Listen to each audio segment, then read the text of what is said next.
अब अगली खबर दिल्ली से है। फायर के बीच अलका लांबा का फोटो शूट।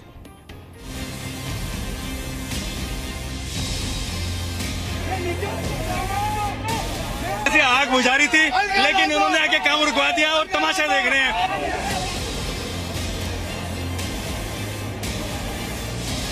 खामखा क्रेन रोकी भी है, आग जल रही है। क्या राजनीति की क्या वाला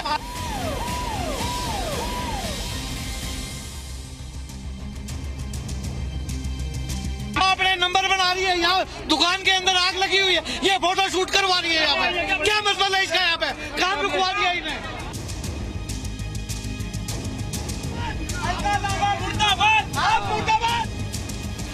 अलका लांबा जैसे आई थी तो उनको नहीं जाना चाहिए था ऊपर।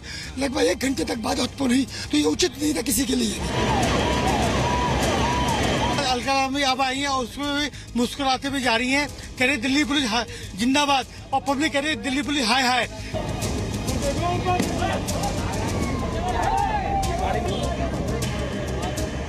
आग लगी हुई है, अलका लांबा ऊपर चढ़ी हुई है। बताओ मतलब फायर ब्रिगेड में जाने का क्या मतलब होता है?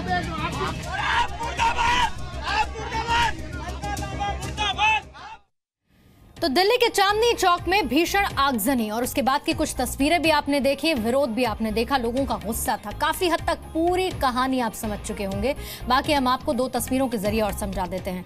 कल रात दिल्ली का ये चांदनी चौक का इलाका जहां पर मोती बाजार में भीषण आग लग गई। इस बाजार में ज्यादातर दुकानें कपड़े की हैं और करीब 80 दुकानें ऐसी थी जो आग की चपेट में आ गई। दमकल विभाग पहुंचा, आग बुझाने की कोशिश लगातार करता रहा, हाइड्रोलिक क्रेन मंगवाई गई, लेकिन हैरानी की बात तब रही जब मौके पर पहुंची चांदनी चौक से आम आदमी पार्टी की विधायक अलका लांबा। फायर फाइटर्स के साथ वो क्रेन पर चढ़ गईं, बिना ये सोचे समझे कि उनके ऐसे एक्शन से, उनकी ऐसी मौजूदगी की वजह से मदद नहीं बल्कि मशक्कत बढ़ने वाली है। वहां पर मौजूद व्यापारियों ने अलका लांबा का विरोध किया, लेकिन करीब 1 घंटे तक वो क्रेन पर चढ़ी रही।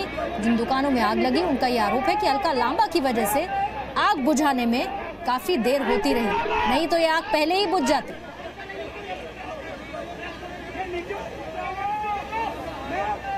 सोचिए अगर कहीं पर आग लगी हो तो जाहिर बात है कि आप उसे सबसे पहले बुझाने की कोशिश करेंगे, ना कि आग बुझाने की कोशिश में आप एक रुकावट बनकर खड़े हो जाएंगे। हम आपको अलका लांबा की 2 तस्वीरें दिखाते हैं। तस्वीरें जो आपके सामने, उनमें समझिए आग बुझाने में मदद की या फिर मुश्किल पैदा की। ऊंचाई पर आग लगी और उसे लेकर हाइड्रोलिक क्रेन मंगवाई गई तो अलका लांबा उस क्रेन पर चढ़ गई। ऊंचाई पर वो थी, क्रेन में खड़े होने की ज्यादा जगह नहीं होती है। जो वहां पर चश्मदीद थे वो ये कह रहे थे कि बीच में क्रेन खराब भी हुई, अलका लांबा को सीढ़ी लगाकर नीचे उतारा गया, यानी कि वक्त और मशक्कत दोनों ही करनी पड़ी। जबकि ये दमकल का काम आग बुझाने का होता है, ना कि किसी को क्रेन पर चढ़ाना या फिर उतरवाने का। जाहिर बात है कि आग बुझाने के दौरान एक एक सेकंड कीमती होता है, लेकिन ऐसे कई सेकंड अलका लांबा की वजह से यूं ही बर्बाद हो गए। और यही वजह रही कि व्यापारियों का गुस्सा उस विधायक पर फूटा है जिस विधायक को इन लोगों ने ही चुना है वोट देकर। और ऐसे में कुछ सवाल भी अलका लांबा से जरूर बनते हैं। वो सवाल आपके मन में भी आ रहे होंगे। सवाल यह है कि आग बुझाने के दौरान अलका लांबा को क्रेन पर चढ़ने की जरूरत क्या थी? जब अलका लांबा ये जानती थी कि वो आग बुझाने के लिए एक्सपर्ट नहीं है, वो अपनी तरफ से किसी तरह की कोई मदद नहीं कर सकती, तो क्या वो क्रेन पर चढ़कर दिखावा कर रही थी कि उन्हें इन लोगों की कितनी ज्यादा फिक्र है? सवाल दमकल विभाग से भी है, उन्होंने किस हक से या फिर किस अधिकार से अलका लांबा को क्रेन पर चढ़ने की इजाजत दे दी?